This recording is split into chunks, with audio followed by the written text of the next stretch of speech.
They had some ideas that the Bucks should do in the offseason. So some of it I don't agree with, and some of it I agree with. I understand it, but just no. So let's just read what they saying. Retooling Milwaukee Bucks with a high risk trade, building a real team around Giannis without superstars.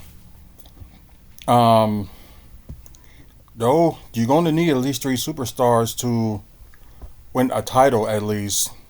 So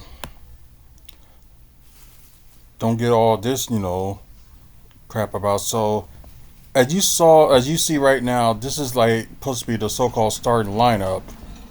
Um, if y'all can't recognize these guys, we'll explain in the trade in a minute. They got D'Angelo Russell at the point, Austin Reeves as the shooting guard, got DeMar DeRozan as the small forward, Jonathan Isaac at the power forward. Then you got Giannis at center.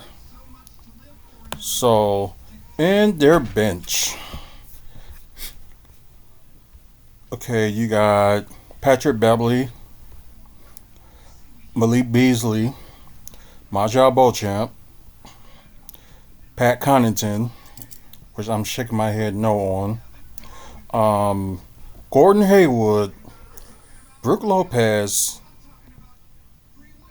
and Thanasis Kumbo. So you already know they're gonna keep Thanasis. So that's the one I'm not worried. So this is what they were saying that of course it's like Bucks management faced critical decisions that could reshape the team's future and redefine its path to championship contention. So if they haven't came from a rock, Dame, Giannis, and Chris, they're gonna work out in the off season and like try to connect together so they can have a like better chemistry next season. So and although Damian Lillard was not in shape, well, didn't work out or anything like that for that trade last year, which you would have think about. You just wish the Bucks would have done that trade sooner so they could have worked out with each other and stuff like that. But it is what it is. But yeah, like most of these trades, like especially trying to keep Pat Connaughton, no, and have Burke as a backup center. Um, yes and no, but it's really going to slow the bench down. But you will get some bench scoring out of him, and also let me look at it again. You got like good defense, and you probably will get some scoring from Gordon Hayward and Brook Lopez, but you will not get no scoring off Pat Connaughton. And they rarely going to play Thanasis that much. And with Malik Beasley, I can understand it, but I don't think they're going to be able to afford to keep him. So I'm not saying get rid of Malik Beasley, but if they keep him, fine. So I'm on like the 50-50 with Malik Beasley. As for Patrick Beverly, I do want them to keep him for a backup point guard, and plus, with a defensive mind that he is. Although I know he did what he did a game six, but they probably will end up suspending him for maybe like could be days or months. Who knows? Um, I'm sorry for these freaking pop ups. Seems like I can't get rid of them. But anyway, so here's the first trade. They said Bucks trade Dame to build a team around Giannis. So, like I said, I'm not in favor of trading Damian Lillard. Like I said, he'll get better next year, and I kind of said this from the beginning of the season. Like they don't win it, they will next season. So yeah, I've been saying that ever since they got him. Since I kind of figured he probably didn't work out much anyway on the off season, and he will this off season. So this is the trade. So Milwaukee Bucks received D'Angelo Russell, Austin Reeves, a 2024 first round pick, number 17, and a 2029 first round pick for Damian Lillard. And this is going to be like one of their reasons. The Lakers' decision to trade for Lillard is driven by a need to maximize the remaining years of LeBron James' career, with hopes that Lillard can be pivotal part of another championship run. Lillard, despite a down year, still managed solid numbers. Yes, after almost 25 points a game, 7 assists, 4.4 rebounds over 7-3 games. On the other side, D'Angelo Russell has a strong season, particular shining from beyond the arc. His season were 18 points, 6.3 assists, and 3.1 rebounds across 76 games, proving his value as reliable scoring and playmaking options. However, his playoff performance was less impressive, underscoring need the consistency in high-stake games. Of course, they say Austin Reeves' numbers on play all 82 games, nearly 16 points per game, nearly 6 assists, and 4 rebounds. No, not cool with that trade. Okay, this one I'm like 50-50 about for what they were showing. Swapping Chris Middleton for another wing star. And yes, of course, DeMar DeRozan is an all-star as well.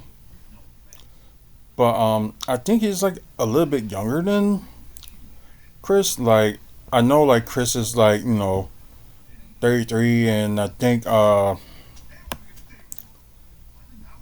DeRozan is, I think he's somewhere around his I think he's 30 or 31, I'm not sure. So this is what they said. Chris Middleton found himself stepping up heroically in the first round of the playoffs with both Giannis and Dame sidelined. Despite his vibrant effort, his overall performance this season lagged behind his peak years on their championship run. Contribute only 15.1 points, 5.3 assists, and 4.7 rebounds per game, compounded by frequent injuries. I agree with that, but I don't think this trade I will welcome either. Saying that Milwaukee Bucks received DeMar DeRozan and Chicago Bulls received Chris Middleton and AJ Green, which no. I want them not to get rid of AJ Green. So I'm not in favor of that trade either. But I understand if it was like straight up like Chris Middleton for DeMar DeRozan, but excuse me. They probably did this for the contracts to add up. But I say no to this one too. Okay, now Bucks could add big versatile defender, which they saying Jonathan Isaac. Yeah, that's kind of tricky. I would have him be at the center if that was the case for Jonathan Isaac. So this is what the trade looks like. You have Orlando Magic receives Bobby Portis, Andre Jackson Jr. No, and no, and Ty Washington. So I don't know how they're gonna do that because Ty Washington is a free agent. So are they gonna do like a sign and trade or something? No, that's impossible. Say that Milwaukee Bucks received Jonathan Isaac. So I understand that would be a perfect fit for Milwaukee. I agree with that, but no, you're not. Although Bobby Portis is not, as I mentioned before, is not like a good backup center. He's a good backup power forward, but not a good backup center. So no, we need him because he did lead the bench, the Bucks bench in scoring. Andre Jackson Jr. Only a rookie and doing good himself. So no. Ty Washington, I don't know because they didn't play him that much, so we can't say anything about him. So Uh-uh. So I disagree with that one too.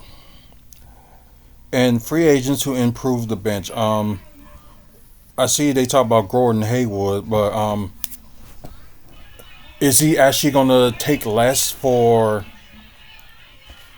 Do you think he actually going to take less to play? But then again, if it's like a championship team, then again he's with the Thunder, so he might want to stay with them. Well, get up here then. Come on.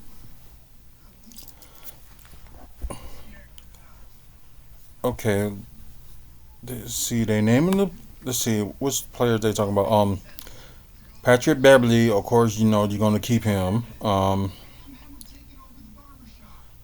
He had a good run in the playoffs too, and like some of the games that he had with the Bucks, he had a good run too. So yeah, defensive toughness and yes, playmaker as well. Experience and gritty defense. Yeah, that would be something. So hopefully, you know, they keep Patrick Beverly. Malik Beasley, I'm like 50-50 on that. So if they keep him, that's not a bad idea. If they don't keep him, which he probably gonna get more offers from like other teams. So I don't know if you know the Bucks will end up matching that. So as you can say, he did play 79 games, 11.3 points, 3.7 rebounds, and 1.4 assists. So I'm not sure if they're gonna actually you know keep him. And of course, you know they talk about Gordon Hayward. So with the Thunder, he averaged nearly 10 points a game, 3.5 rebounds, and 3.1 assists over 51 games. So as they said, like the great squad. Here it is, starting lineup: D'Angelo Russell, Austin Reeves, DeMar DeRozan, Jonathan Isaac, Giannis Antetokounmpo. Bench, you got Patrick Beverly, Malik Beasley, Monjao Beauchamp, Pat Connaughton, no, Gordon Haywood, Brook Lopez, Thanasis, and you forget the other players that they got from the you know that's the two way, and they forgot about Chris Livingston too. So they didn't get up here. Yeah, I don't know why she's whining, but I'm gonna get done with this in a bit.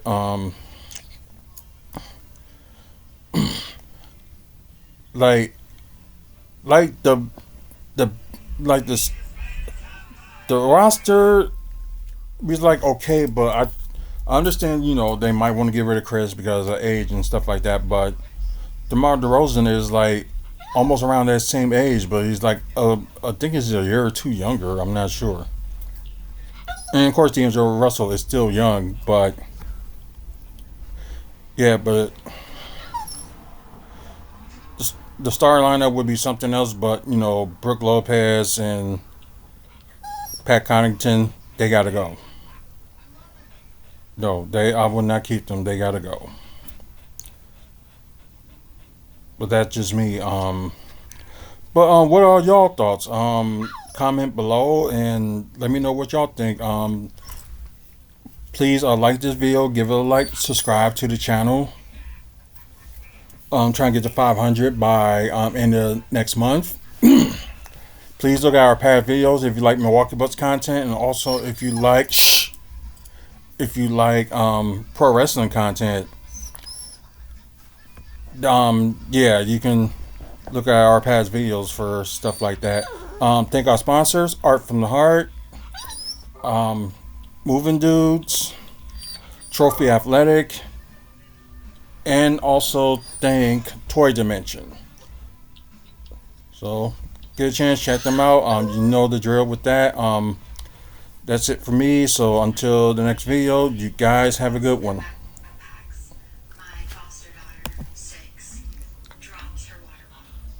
Hmm. Okay, there we go. So see you later.